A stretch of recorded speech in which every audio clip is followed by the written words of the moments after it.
भी इसमें कौन सा वर्ण ऊंचा है कौन सा नीचा है ये किसी शास्त्र में नहीं है। चारों समान हैं, चारों श्रेष्ठ हैं, चारों ही स्वर्ण हैं। ये चार वर्ण बनाए, इसके आधार पर विभाजित किया। अब देखिए, ब्राह्मण, ये मैं जो कुछ बोल रहा हूं या जो कुछ आपको शेयर करने की मैं कोशिश कर रहा हूं, जानकारी, नॉलेज, ज्ञान, वो यहां से कर रहा हूं। लेकिन ये जो मैं यहां आया यूपी से चल करके, मुझे लाया कौन? यहां जो आया मैं बोल रहा हूं, मुझे लाया कौन? ये लाया वैश्य को कौन लाया यहां? वो भी यही लाया। क्षत्रिय को कौन लाया यहां? वो भी यही लाया। तो सबसे महत्वपूर्ण क्या है? तगड़ी से नीचे का, ये सबसे महत्वपूर्ण है। अगर ये नहीं है तो हमारा आवागमन मतलब कुछ नहीं हो सकता। एक बात। दूसरा, चलते में इस शूद्र को कहीं ठोकर लग जाए तो सूचना कहां जाएगी? ब्राह्मण के पास। ब्राह्मण आदेश किसको करेगा? क्षत्रिय को। वो मदद के लिए तुरंत जाएगा, बिना किसी भेदभाव के। ठीक है जी। तो इसने, ब्राह्मण ने क्या भेदभाव? इसकी मदद नहीं होनी चाहिए। कोई अवहेलना की, कोई उपेक्षा की इसकी? कोई उपेक्षा नहीं की उसने। अब क्षत्रिय ने कहा क्या कि मैं तेरे लगती तो मैं कुछ मदद करता, इसकी क्यों करूं, ये तो शूद्र है। नहीं, उसने तुरंत कोई भेदभाव कहीं दिखाई दिया नहीं। अब हमको शरीर चलाना है तो ऊर्जा चाहिए, कैलोरी चाहिए, उसके लिए भोजन चाहिए। तो भोजन हम ग्रहण करते हैं। उस भोजन ग्रहण करने में ब्राह्मण का भी, शूद्र का भी, सबका सहयोग होता है। अब वो भोजन जाता कहां है? वैश्य के पास जाता है। तो वैश्य क्या कमी?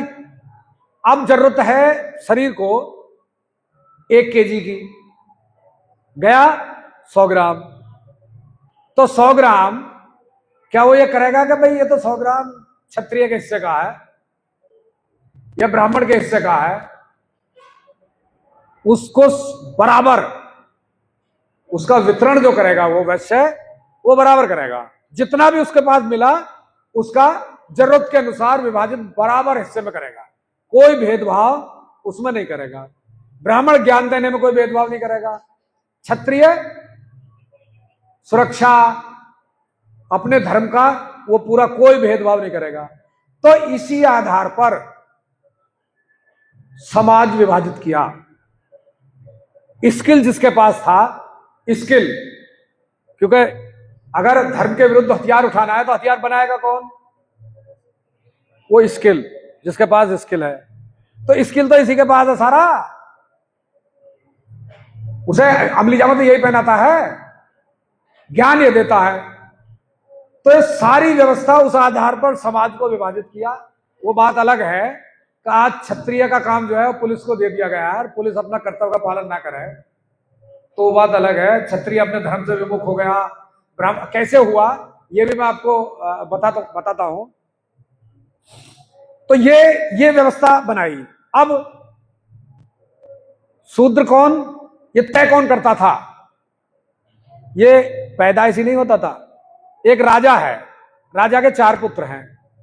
चारों पुत्र शिक्षा के लिए कहां भेज दिए? गुरुकुल। गुरुकुल कौन चलाता है? आचार्य। आचार्य के गुरुकुल में वो पढ़ रहे हैं।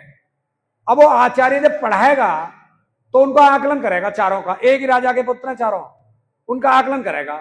भाई इसमें इसका स्किल की इसमें कैपेसिटी ज्यादा है, इसमें लड़ने की क्षमता अच्छी है, ये बलशाली है, ताकतवर है, ये ज्ञान अच्छा है इसके अंदर, इसकी पकड़ ज्ञान पर आधारित है, और ये जो है बिजनेस, व्यापार, ये बढ़िया कर सकता है। तो उनको जो है वर्ण व्यवस्था जो बनाता था वो कौन बनाता था? आचार्य, ना कि जन्मजात, जन्म से नहीं होती थी। ये आचार्य गुरुकुल का तय करता था कि ये क्षत्रिय बनेगा, ये वैश्य बनेगा, ये ब्राह्मण बनेगा और ये शूद्र बनेगा। वो आचार्य तय करता था। उसी हिसाब से उनको, उनके काम जो है वो वर्गीकृत वो किए जाते थे। तो ये व्यवस्था हमारी भारत की थी। अब समाज का नेतृत्व कौन करेगा?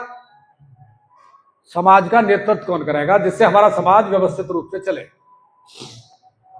उसके लिए क्या चाहिए? उसका नाम दिया भाई ये सरदार है कबीले का, इसको सरदार बनाते हैं। सरदार कौन बनेगा? जिसमें ज्ञान भी हो, अन्याय और अत्याचार के खिलाफ लड़ने की क्षमता भी हो, न्यायप्रिय भी हो, मतलब उसका जो वितरण व्यवस्था है वो भी न्यायकारी हो, और सेवक भी हो, सेवा भाव। ये चारों गुण, मतलब जिसमें शूद्र भी हो, वैश्य भी हो, क्षत्रिय भी हो और ब्राह्मण भी हो, ये चारों गुण जिसमें हो वो सरदार बनेगा। बाद में उसको नाम दे दिया राजा। और राजा को किस लिए बनाया? कि जो प्रजा है उसके साथ किसी तरह की लूट, व्यभिचार, शोषण, दोहन वो ना हो, इसके लिए सरदार की जरूरत पड़ी, राजा की जरूरत पड़ी। तो राजा नियुक्त कर दिया समाज ने मिलकर के कि भाई तुम जो है देख रेख करोगे, किसी का भी शोषण ना हो, दोहन ना हो, अत्याचार ना हो, अन्याय ना हो, लूट ना हो, उसके लिए वो बना दिया। अब उसको चलाने के लिए सेना चाहिए, उसके सलाहकार चाहिए, तो उसके लिए समाज में से छांट करके वो लोग दे दिए, भाई ये इनकी लड़ने की क्षमता, जिसमें लड़ने की कैपेसिटी हो, सैनिक दे दिए जो विशेष किसी विशेष विषय में वो ज्ञान रखते हैं, वो दे दिए। तो उससे पूरी राज व्यवस्था स्थापित होगी। अब वो चलाएगा कैसे? तो उसके लिए क्या चाहिए? उसके लिए धन चाहिए। तो पूरे समाज ने मिलकर के वो किया कि भाई इतना हम तुम्हारा तुम हमारी व्यवस्था देखोगे, शोषण को रोकोगे, अन्याय को रोकोगे, अत्याचार को रोकोगे, तो हम आर्थिक सहयोग भी आपका वो करेंगे। तो फिर उन्होंने उसको टैक्स कह देते हैं, लगान कह देते हैं, या कुछ और वो कह दे, वो देना वो शुरू कर दिया। ये व्यवस्था चली, और इस व्यवस्था चलते हुए और इस व्यवस्था के अनुसार भारत ने पूरे विश्व में अपना कीर्तिमान स्थापित किया। धार्मिक आधार पर भी, सांस्कृतिक आधार पर भी, हर स्तर पर कीर्तिमान स्थापित किया भारत ने पूरी दुनिया में। अब विकृति तो आती है समय के साथ, तो उसमें ही आवागमन, लेन देन का, उसके लिए जरूरत पड़ी वस्तु विनिमय से आगे जब बढ़े, विकास किया, तो उसमें जरूरत पड़ी मुद्रा की, कि भाई किसी को जरूरत नहीं है लेकिन उसके पास ज्यादा है और उसको किसी अन्य वस्तु की जरूरत नहीं है, तो वो कैसे करेगा? तो उसके लिए मुद्रा का निर्माण किया। और ये जो मुद्रा का निर्माण हुआ ये बिल्कुल प्राकृतिक तरीके से हुआ, मतलब ये नहीं है कि कोई नाम रख दिया उसका, नेचुरल कि मुद्रा किस तरह बनेगी। अब उसका वो तय किया, सारे जितने भी मानक स्थापित किए सूर्य को आधार बना करके किए हैं। सूर्य की ऊर्जा, सारे ग्रह सूर्य का चक्र लगाते हैं, तो लंबाई का जो मापक तय किया वो पृथ्वी जो सूर्य की दूरी है उसके हिसाब से, प्रकाश जब सूर्य देता है, प्रकाश कितनी देर में वो धरती तक आता है, तो उसके हिसाब से जो ये सेकंड भी जो वो माप, समय का जो मापक है, उससे भी हजारों लाखों गुना जो है वो नीचे मापक लिया उन्होंने। और उसको फिर आसान बनाने के लिए ये इसको सेकंडर वो मतलब, और लंबाई भी यहां से, क्योंकि लंबाई जब हम लंबाई या चौड़ाई वो जब तय करेंगे तो पहले कोई केंद्र बनाएंगे उसका, तभी तो वहां से नापेंगे। तो केंद्र क्या बनाया? वो भी सूर्य को बनाया। तो प्रकाश की गति से समय का मापक लिया और सूर्य की दूरी से जो लंबाई और चौड़ाई का जो मापक है वो तय किया। और सूर्य की ऊर्जा हमारे पेड़ ने, पौधों ने, उन्होंने ग्रहण की, कितनी ऊर्जा से कितना अनाज उत्पादन हुआ, उस उत्पादन में कितनी कैलोरी हुई, उस कैलोरी को ग्रहण करने से हमारे अंदर कितनी ऊर्जा हुई, और ऊर्जा का इस्तेमाल करने से हमने जो सोना निकाला, गोल्ड निकाला, उसमें हमारी कितनी ऊर्जा लगी, गोल्ड को निकालने में, गोल्ड को बनाने में, उसको तपाने में कितनी ऊर्जा लगी, उसके हिसाब से फिर हमने मुद्रा को वो तय किया। तो ये सब नेचुरल है। और ये एक बात हमको ध्यान रखना चाहिए, जो हमारा जो कानूनी सिस्टम है देश का, उसका जो पहला आधार है वो है नेचुरल जस्टिस। प्रकृति का जो कानून है उसको कोई चैलेंज नहीं कर सकता, उसको कोई तोड़ नहीं सकता। तो ये जो हमारा मुद्रा है ये प्रकृति आधारित है। लंबाई का जो मापक है वो प्रकृति आधारित है। समय का जो मापक है वो प्रकृति आधारित है। वो बात अलग है कि मुझे इतनी गहराई की नॉलेज नहीं है कि मैं उसको और गहराई से एक्सप्लेन कर सकूं, लेकिन ऐसे लोग हैं, डॉक्टर साहब उसको कर देते हैं कि कैसे कैसे इनका जो मापक है हमारे, कैसे कैसे इनका। तो ये मुद्रा हमारी बहुत प्राचीन काल में ही वो तय हो गई थी, और सोने और चांदी से हम वो लेन देन वो करते थे। मुगल काल में भी भारत विश्वगुरु था, और मुगल काल में पूरी दुनिया की जो अर्थव्यवस्था थी, जीडीपी जिसको बोलते हैं, जीडीपी का पूरी दुनिया की हिस्सेदारी में जीडीपी का 50% हिस्सेदारी वो भारत की थी। ये मुगलों के समय की बात कर रहा हूं, 50%। अब शायद दशमलव 0 दशमलव माइनस में अपना वो चली गई है।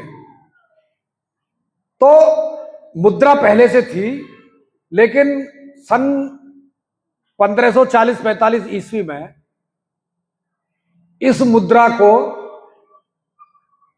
एक नया नामकरण हुआ इसका। शेरशाह सूरी जो यहां एक राजा थे, उन्होंने इसका नाम रुपया रखा। 1540-45 के बीच में उन्होंने इस भारत की मुद्रा का जो नाम है वो रुपया दिया। और इसका प्राकृतिक मानक नहीं, मानक में कोई परिवर्तन नहीं किया उन्होंने, केवल रुपया जो है, रुपये का नाम, मुद्रा का नाम रुपया रख दिया, भारत की मुद्रा का। और वही प्राकृतिक आधार पर, प्रकृति के आधार पर ही उन्होंने 2 सिक्के बना दिए। एक सिक्के का नाम रखा मोहर और एक सिक्के का नाम रखा रुपया। दोनों का वजन सेम था। जो मोहर थी वो भी 1 तोले की थी, और जो रुपया था वो भी 1 तोले का था। रुपया चांदी का था और मोहर सोने की थी, और दोनों का अनुपात रखा उन्होंने, 1 मोहर बराबर 10 रुपए। तो 1 रुपया कितना हो गया? 1/10 मोहर। यह शेरशाह सूरी ने तय कर दिया, भाई किसी को बंधे करने हैं तो 10 रुपए चांदी के दो और 1 मोहर ले लो, या खुले करने हैं तो 1 मोहर दो और 10 रुपए चांदी के वो ले लो। लेकिन एक ये ध्यान रखना है, चांदी का जो रुपया था वो मानक नहीं था, वो टेंडर था, वो वैध निविदा थी।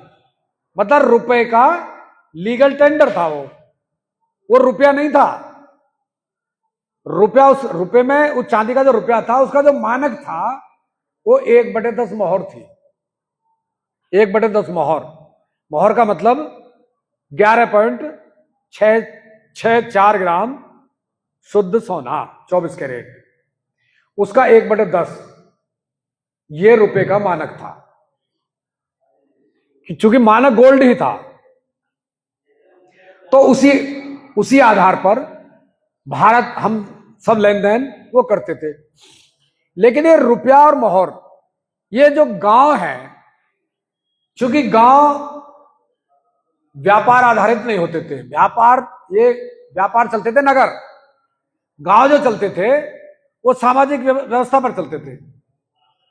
गांव में, ये तो हम अपने उसकी बात बता रहे हैं, काफी हमारे बीच में ऐसे होंगे जो दुकान पर अनाज लेकर के जाते थे और उससे सामान लेकर के आते थे। ये व्यवस्था गांव में चलती थी। बिजनेस व्यापार का कोई, गांव आधारित जो जीवन शैली थी उससे बिजनेस व्यापार का कोई दूर दूर तक कोई संबंध नहीं था। इसलिए रोटी बेटी माटी, इसका कोई बिजनेस व्यापार, कहीं चले जाओ आप, कहीं चले जाओ किसी का जाकर बैठ के सबसे पहले वो रोटी की बात करेगा।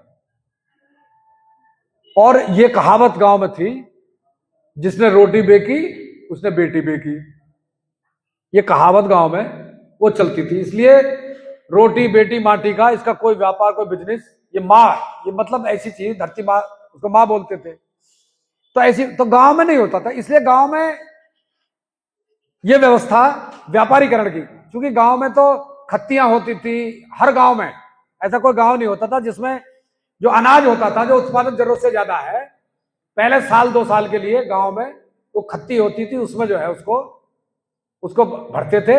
उसके बाद भी जो बचता था तब व्यापारी को हम देते थे। तो व्यवस्था वो चलती रही।